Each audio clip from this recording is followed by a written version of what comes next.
욥기 32장 9절부터 11절까지입니다. 한 목소리로 같이 봅니다. 시작. 어른이라고 시작. 어른이고 지혜롭거나 노인이라고 정의를 깨닫는 것이 아니니라. 그러므로 내가 말하노니 내 말을 들으라. 나도 내 의견을 말하리라. 보라, 나는 당신들의 말을 기다렸노라. 당신들의 슬기와 당신들의 말에 귀 기울이고 있었노라. 아멘. 오늘 말씀은 누군가에게 충고하는 방법입니다. 우리들은 항상 살아가면서 충고를 합니다. 충고를 한다는 게 뭐냐면 그냥 반박도 많이 하고 짜증도 냅니다. 그런 것도 하나의 다 자기 방식에서는 다 충고죠. 마음에 안 드는 행동을 보면 야 그렇게 하지 마 이렇게 얘기를 하고, 짜증나는 일을 있을 때도 그냥 상대방이 날 짜증나게 했다고 해서 바로 이야기를 하고, 또 나하고 다른 생각을 말하고 그러면은 막 정치인들처럼 다른 생각, 다른 말을 그냥 콕콕 내뱉죠. 그래서 우리가 남에게 충고를 좀 함부로 하고 그렇습니다. 어떻게 하는 게 좋을까요? 충고하는 방법. 충고하는 방법은 사실상 안 하는 게 제일 좋습니다. 가장 좋은 방법은 상대방이 무슨 말을 하더라도 안 하는 게 사실 제일 좋습니다. 상대방이 실수를 해도 그냥 사실 안 하는 게 제일 좋습니다. 사실상 이런 부분들이 제일 좋은 게 많죠. 예를 들면 이런 겁니다. 제가 학생들에게 이제 연극을 예전에 전도사 시절에 연극을 가르쳤는데 말 안 듣잖아요. 못 하잖아요. 그냥 애들이 그 열의가 전혀 없잖아요. 그러니까 막 하다 보니까 화를 좀 확 냈습니다. 그랬더니 청년회장 하나가 오더니 제 어깨를 탁 주물러 주는 겁니다. 남자인데 태권도를 배웠던 남자입니다. 송인영이라고 하는 사람인데 저를 어깨를 이렇게 잘 주물러 주는 거예요. 주물러 주면서 전사님 화내지 마셔요. 그럼 어떻게 됩니까? 화가 싹 풀립니다. 말보다는 행동이 훨씬 더 좋죠. 마사지 해주고 두드려주고 위로해주고 오히려 웃음을 살짝 보여주고 그러면 오히려 더 충고하는 것보다 훨씬 더 좋습니다. 그러니까 상대방이 짜증을 내도 이렇게 오히려 상냥하게 네, 알겠습니다 하는 게 오히려 더 좋을 때도 훨씬 더 많습니다. 원칙적으로 충고를 하는 거는 상대방이 원할 때야 돼요. 이 원칙 하나만 지켜도 사실 됩니다. 상대방이 원할 때 해야 되고, 두 번째는 상대방이 꼭 필요할 때 해야 되는 겁니다. 오늘 엘리후라는 사나이를 통해서 한번 배워가 보도록 하겠습니다. 자, 첫 번째는 한번 따라해 보실까요? 멋지게 화를 내라. 멋지게 화를 내라. 어떻게 하면 멋지게 화를 낼 수 있을까요? 멋지게 화낸다는 게 가능할까요? 어떻게 하면 멋지게 화를 낼 수 있을까요? 화를 내는 방법은 저 두 가지인 거예요. 하나는 나의 그냥 분노, 또 하나는 거룩한 분노예요. 거룩한 분노, 거룩한 건 의분이라고 얘기해요. 우리나라에 독립운동을 했던 의사들은 거룩한 의분, 그러니까 예수님이 성전에서 채찍을 휘두른 것은 거룩한 의분, 거룩한 분노예요. 그런데 자기 승질에 못 이겨가지고 하는 것들은 성질 내는 거예요. 그래서 우리는 거기다가 하나를 더 덧붙이죠. 어떻게 합니까? 성질, 지라하네, 이런 식으로. 그거를 덧붙이게 되는 거예요. 그런 행동들은 오히려 성질을 부리는 거니까 아름답지 못하게 화를 내는 거예요. 그러니까 멋지게 화를 내야 되는 거예요. 그러니까 뭐냐면, 예를 들면 이런 겁니다. 누가 무슨 잘못을 했어요. 그러면, 에이, 18! 하고 딱 화를 내는 게 아니라 어떻게 하는 거냐면, 화가 나는데 화를 참고 있는 거예요. 이렇게. 그러면 아이들이 잘못할 때 아마 원영선 집사님 많이 해보셨을 거예요. 아이들이 잘못했다고 해서 딱 화를 내면 애들 상처받아요. 그런데 화가 난 걸 딱 참고 딱 이렇게 째려보는 거예요. 아니면 바라보는 거예요. 그러면 상대방이 알아요. 저분이 굉장히 화가 났는데 그걸 지금 참고 있구나. 이게 바로 멋지게 화를 내는 거예요. 그러니까 그것을 내가 어떻게 말을 하고 내가 어떻게 행동을 해야 될까? 3초, 5초 심호흡을 하면서 참아가는 거예요. 요게 되시는 분들은 다음에 7초, 10초, 30초까지 되는 거예요. 거룩하게 이게 멋지게 화를 내는 거예요. 자, 오늘 엘리후도 볼까요? 엘리후를 보면 같이 한번 읽어볼게요. 시작. 엘리후가 화를 내니 그가 너희에게 화를 내면 여기 하나님보다 자기가 어렵다. 아멘. 엘리후도 화를 냈어요. 근데 화를 낸 게 왜 화를 냈느냐? 욥이 하나님보다 자기를 더 의롭다고 말하니까, 지가 더 잘났다고 말하니까, 하나님이 나에게 벌 주는 걸 보면 하나님은 나쁘다, 하나님은 나쁜 거예요. 그러니까 이런 식으로 말을 하니까 여기에 대해서 화가 난 거예요. 이게 바로 거룩한 의분이에요. 우리들의 성질하고 좀 다른 거예요. 다시 말해서 하나님을 변호하려고 하는 겁니다. 하나님의 입장을 대변하고 하나님을 변호하고 하나님을 높이기 위해서 말을 시작한 거예요. 그러니까 비판을 위해서, 욥을 비판하기 위해서 시작한 것이 아니라 하나님의 입장을 대변하고 하나님의 뜻을 실현하기 위해서 화를 냈다는 거예요. 잘 한번 보시라고요. 우리가 화를 내고 우리가 분노하는 이유, 우리가 충고하는 것도 내 생각을 가지고 얘기하지 마시라고요. 내 생각이 아니라 하나님의 뜻을 실현하는 거, 하나님의 뜻을 그 사람에게 보여주고 알려주기 위해서 우리가 화를 내거나 그 사람에게 충고를 해야 되는 거예요. 그런데 우리들은 어떻게 합니까? 그냥 내 생각대로, 야, 내 생각 잘못됐어. 우리가 그래서 제일 먼저 하는 말이 뭐예요? 항상 아니야. 늘 상대방 말을 끊죠. 누가 무슨 말, 아니야. 그거 아니야. 항상 말을 끊어요. 왜 그러느냐? 내 생각이 더 급하니까. 그런데 거룩한 의분을 가진 분들은 참을 줄 알아요. 멋지게 그 화를 다스리면서 하나님의 메시지를 그들에게 전달하려고 무지무지 노력하는 거예요. 자, 엘리후가 오늘 그 성경에 보면 엘리후가 말을 합니다. 근데 다른 사람들도 다 말을 했어요. 욥의 세 친구가 말을 했습니다. 엘리바스, 빌닷, 소발. 이분들이 욥에게 충고를 했습니다. 그때마다 욥은 더 격렬하게 화를 냈습니다. 충고한 사람들에게 그대로 맞받아 쳤습니다. 그런데 이 네 번째 등장한 엘리후라는 사나이도 똑같이 충고를 했는데 이 사람 거는 먹혔습니다. 가만 우리가 읽어보면 엘리후 가만히 한번 읽어보신 분들은 알 거예요. 엘리후나 다른 친구들이나 좀 비슷한데? 충고가 좀 비슷한 면이 많아요. 그런데 왜 엘리후 것도 그럼 잘못된 거 아닌가요? 이렇게 질문하시는 분들이 있어요. 목사님, 엘리후도 그냥 똑같은 사람 아닌가요? 잘못된 거 아닐까요? 그런데 다른 게 있어요. 다르게 학자들이 보는 이유가 있어요. 뭐냐면 엘리후의 충고는 첫째로다가 보면 욥의 대꾸가 없어요. 온도가 좀 높은 것 같은데 사모님 좀 낮춰주세요. 욥의 충고에 대해서는 엘리후가 한 말에 대해서는 욥이 대꾸를 하지 않습니다. 그러니까 이게 아마도 엘리후 말은 옳을 것이다라고 보는 이유가 여기에 있어요. 두 번째로다가 엘리후의 말이 옳을 것이다라고 하는 이유는 이게 또 5장이나 돼요. 32장부터 37장까지 무려 5장이나 기록되어져 있어요. 틀린 말씀을 5장이나 기록할 이유는 없어요. 다른 친구들 건 한 장씩인데 엘리후의 말은 5장 연속 기록되어져 있어요. 그것은 아마도 엘리후의 말은 옳다. 그러기 때문에 5장을 다 기록해 놓은 것 같아요. 더군다나 이 엘리후는 등장할 때부터 달라요. 아버지 이름까지 거론해요. 다른 사람 아버지 이름 안 나와요. 어디 사람 이러는데 이 사람은 출신지와 이름까지 나와요. 아버지 이름까지 나오고 그리고 이 사람 이름의 뜻도 좋아요. 하나님은 나의 하나님이다 이런 거예요. 그러니까 정확한 말뜻은 그는 나의 하나님이다 이런 뜻이에요. 그러니까 그분은 나의 하나님이다.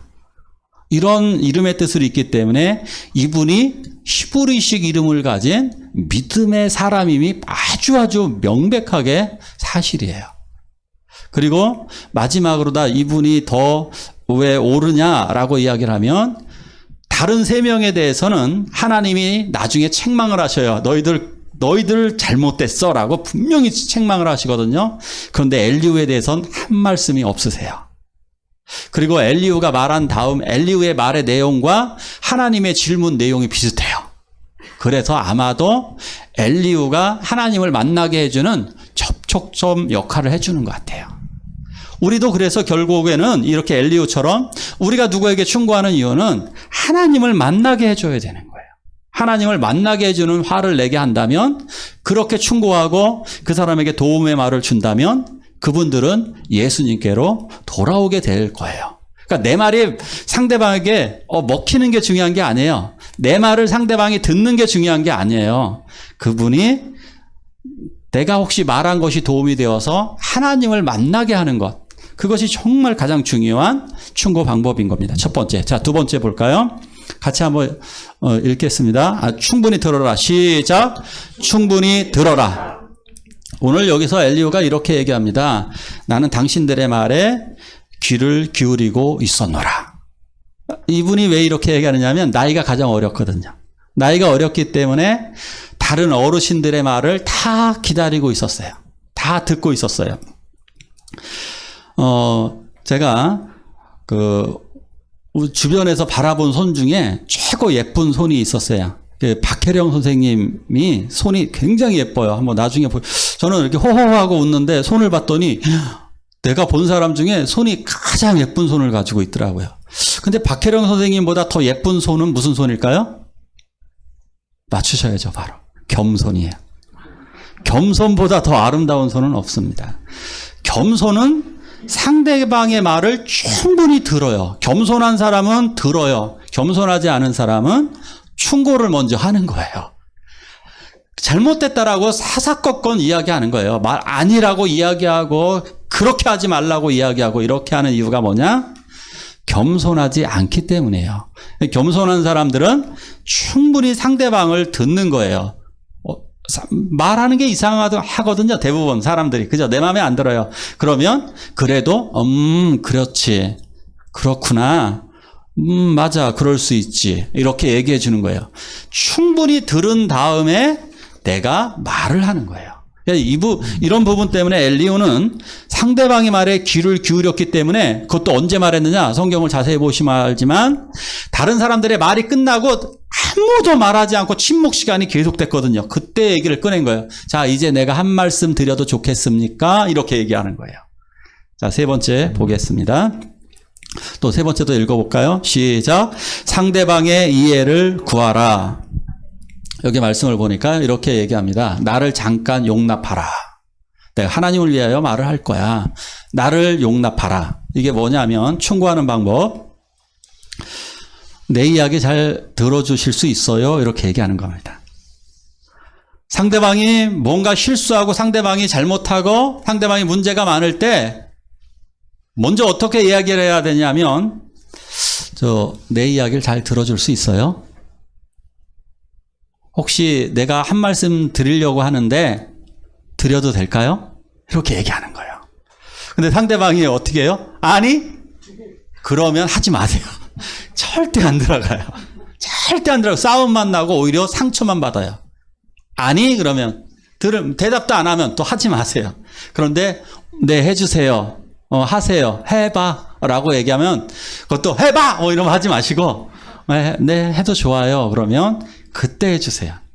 그러니까 상대방의 이해를 구해야 돼요. 상대방이 이것을 정말 원하는지 꼭 기억해서 이렇게 하시면 정말 상대방이 마음에 들을 준비가 돼 있는 거예요. 이걸 약간 느리게 하셔야 돼요. 야, 내 얘기 들어. 이러면 안 들어요.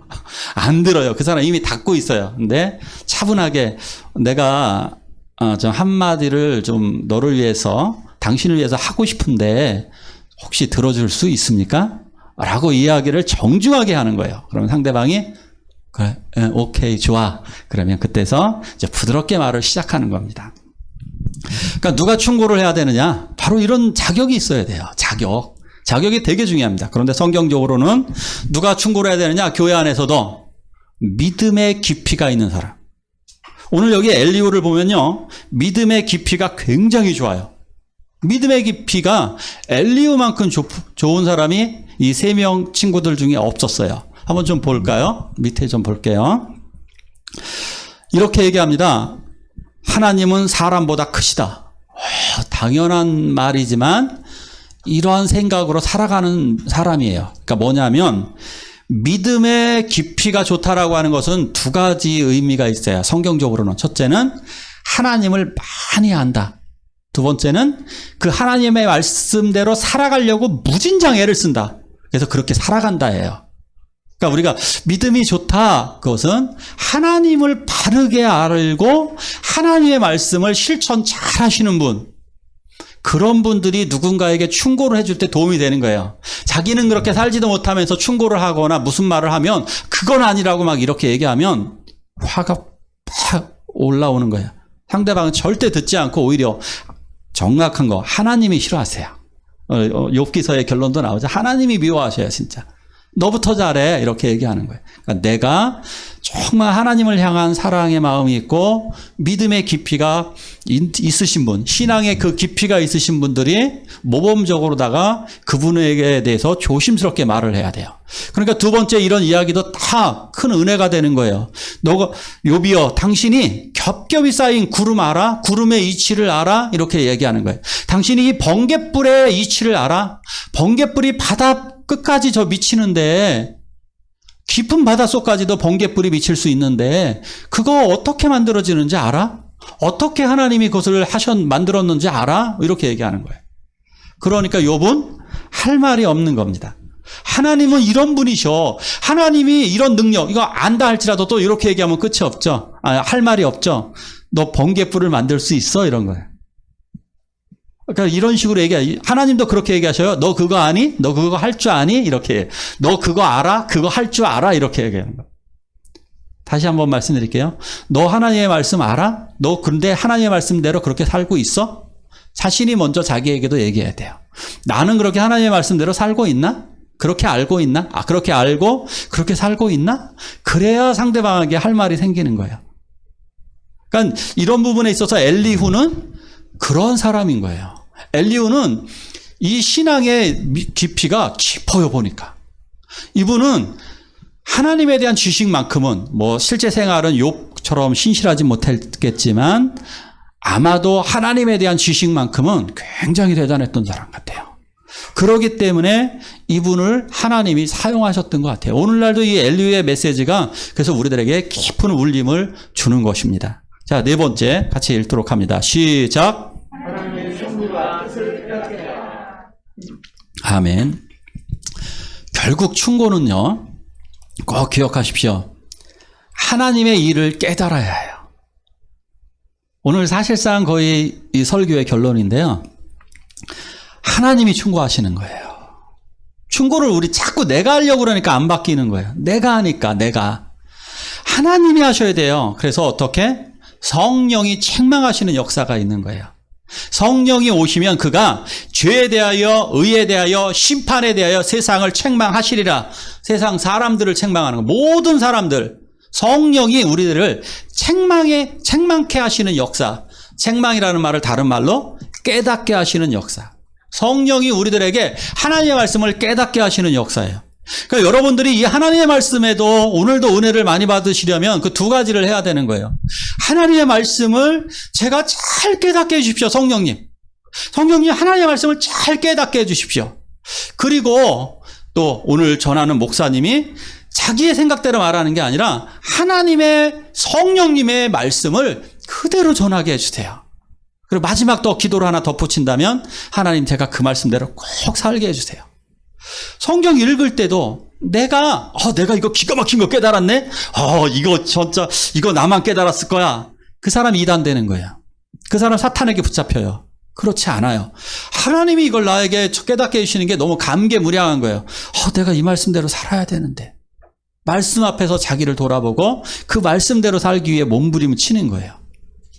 그렇기 때문에 우리가 남에게 충고할 때도 하나님의 뜻을 깨달을 수 있도록 하나님의 뜻을, 오묘한 뜻, 하나님의 깊은 뜻이잖아요. 하나님의 깊고 오묘한 그 뜻을 깨닫도록 그렇게 충고를 해야 되는 겁니다. 그러니까 우리가 이런 말은 하시면 안 됩니다. 앞으로 누가 아프면 꼭 하시는 말씀 있죠?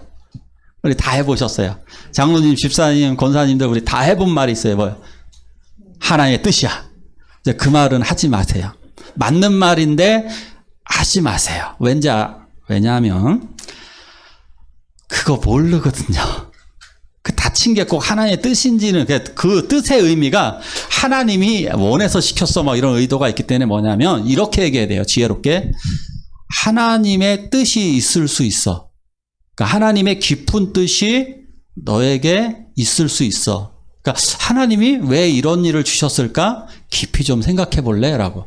그러니까 하나님 뜻이야 그러면 너 다친 거 쌤통이다 이렇게 들리거든요. 저 사람 입장에서는 저 사람 뭐 내가 회사에서 회사를 그만두게 되고 대학을 떨어지게 되고 앞 자녀들 문제가 안 되고 그러면 그런 분에게 가가지고 그 하나님 뜻이야 뭐 이러면 하나님이 나에게 왜 이렇게 하시는 거야? 기분 나쁘거든요. 근데 하나님이 당신에게 하시려는 말씀이 있는 것 같아요. 이렇게 하나님이 당신에게 무엇이라고 말씀하실까요? 이렇게 조심스럽게 접근해 들어가야 돼요. 그러니까 자기가 아는 것처럼 그렇게 얘기하면 상대방이 굉장히 힘이 들 수가 있습니다. 그러니까 하나님의 뜻을 잘 깨달으세요. 이렇게 오묘하신 뜻을 잘 깨달으라고 이야기를 해야 됩니다. 제목을 볼까요? 자, 따라하십시오. 하나님이 해결할 것이다. 이겁니다. 결론적으로 이겁니다. 충고를 할 때 자꾸 내가 해결하려고 그러잖아요. 그래서 하나님이 해결하는 거예요. 그래서 먼저 충고하기 전에 하고 싶은 말 하기 전에 어떻게 하는 거냐? 화가 났을 때도 먼저 기도를 하라는 거예요. 그래서 제가 남에게 무슨 말을 하기 전에 기도부터 하라는 거예요. 제가 전에도 여러 번 설교할 때 말씀드렸죠. 충고 한마디 위해서 10년을 넘게 기도한 적 많습니다. 그래서 지금도 누구에게 충고하고 싶은 얘기가 있는데 그거 지금도 기도합니다. 기도한 지가 지금 한 8년 됐습니다. 지금. 조금 더 기도하고 해야 돼요. 왜? 아직 상대방이 준비가 안 됐거든요. 더 중요한 건 나도 준비가 안 돼 있어요. 내가 어떻게 말해야 될지 모르겠어요. 섣부른 저의 판단으로 상대방이 거리만 멀어져요. 상대방이 상처만 받아요. 그래서 필요한 말씀을 하기 위해서 먼저 기도해야 돼요. 그래서 하나님이 함께 하실까? 저는 이렇게 기도해요. 하나님이 먼저 말씀해 주세요. 그럼 제가 얘기할 필요도 없잖아요. 내가 뭐예요, 친구예요? 난 칭찬하기도 시간이 바쁜 사람인데, 난 좋은 말 해주기도 바쁜 사람인데, 내가 그러니까 충고할 때 어떻게 하느냐? 하나님이 먼저 말씀해 주시기를, 하나님이 이미 말씀하셨기를 기도하는 겁니다. 엘리후가 이런 말을 할 수 있었던 것은, 첫째는 엘리후는 하나님을 변호하는 사람이었어요. 하나님을 변호하고 하나님의 뜻을 알기를 원했고 하나님의 뜻을 욥이 깨닫기를 원했던 거예요. 자, 욥기서의 주제 다시 한번 생각해 볼게요. 왜 이런 일이 일어나는가 이거였잖아요. 왜 욥에게 이런 일이 일어났는가? 근데 친구들은 때렸잖아요. 네가 잘못했기 때문에, 네 자녀들이 죄를 지었기 때문에 라고 했기 때문에 상처가 돼서 욥이 정말 화가 나는 거예요. 세상에 재난당하고 고통당하는 분들이 너무너무 많아요. 그죠? 우리 가족들, 우리들 자신을 보면서 얼마나 많냐고요. 우리들의 미래 바라보면서 우리 주변에도 아까 장로님도 안타까운 염려와 걱정으로 대표 기도를 해주셨는데 어떠해요? 세상 그러잖아요. 실제로. 너무나 많은 분들이 고통을 당하고 있잖아요. 그런데 고통을 당한 그분들, 힘들어하는 그분들, 잘못 살아가고 있는 세상의 사람들, 그런 분들에게 어떻게 이야기를 하실래요? 왜 이런 일이 일어나는가? 왜 그렇게 살아가는가? 왜 너는 그렇게 살아? 라고 그분들에게, 그죠? 코로나는 왜 생긴 거야? 이렇게 말하는 사람들에게 우리 어떻게 대답해야 되냐고요? 그 답은 첫째가 이거죠. 하나님의 절대 주권이야. 그러니까 하나님은 그렇게 하실 수 있어. 왜? 하나님은 절대적인 분이니까. 그러니까 엘리후는 이걸 얘기했어요. 두 번째로, 그러므로 인간은 순종해야 돼. 우리들은 하나님의 절대적인 그 권능 앞에서 순종해야 돼. 이 부분은 세상 사람들은 못 받아들여요. 이 부분은. 믿는 사람들은 좀 깨닫죠. 세 번째로, 인간 지식의 한계. 우리는 몰라. 우리는 그 코로나 바이러스에 대해서 잘 모르겠어. 우리는 이 세계 이런 것들, 하나님의 뜻이 어디에 있는지 잘 몰라. 나는 모르겠어. 네가 그런 고통당하는지 사실상 몰라요. 더 중요한 거 네 번째. 엘리후도 해결 못했습니다. 이게 정답입니다. 그럼 엘리후는 해결했느냐? 해결한 것은 아니에요. 엘리후가 해결해 주는 게 아니에요. 누가 해결해 줍니까? 하나님이 해결해 주시잖아요. 욥이 하나님을 만났을 때 모든 게 해결되는 거예요. 근데 왜 우리들은 내가 하나님인가요? 내가 해결해 주려고 그러냐고요. 내가 성질 내고 내가 해결해 주려고 그러냐고요. 그러지 마시고 하나님이 해결하시고 하나님이 이 문제를 끝내주시기를 기도하시길 바랍니다. 우리 이 시간 기도하시겠습니다. 눈을 감고 우리 기도하길 원합니다. 우리들의 역할은 하나님을 만나게 해주는 겁니다. 하나님을 만나게 해주는 거예요. 하나님의 대답, 그게 답입니다. 하나님의 현현, 하나님을 만나는 것이 답입니다. 그래서 문제에 처한 분들에게 다가가야 돼요. 성령이 책망하시기를. 그래서 이 시간에 기도하기를 첫 번째, 함부로 나의 입을 열지 않게 해주세요. 기도하십시오. 두 번째, 하나님의 뜻을 구하며 먼저 기도하는 우리가 되게 해달라고 이 시간 하나님 앞에 한 목소리로 기도하십니다.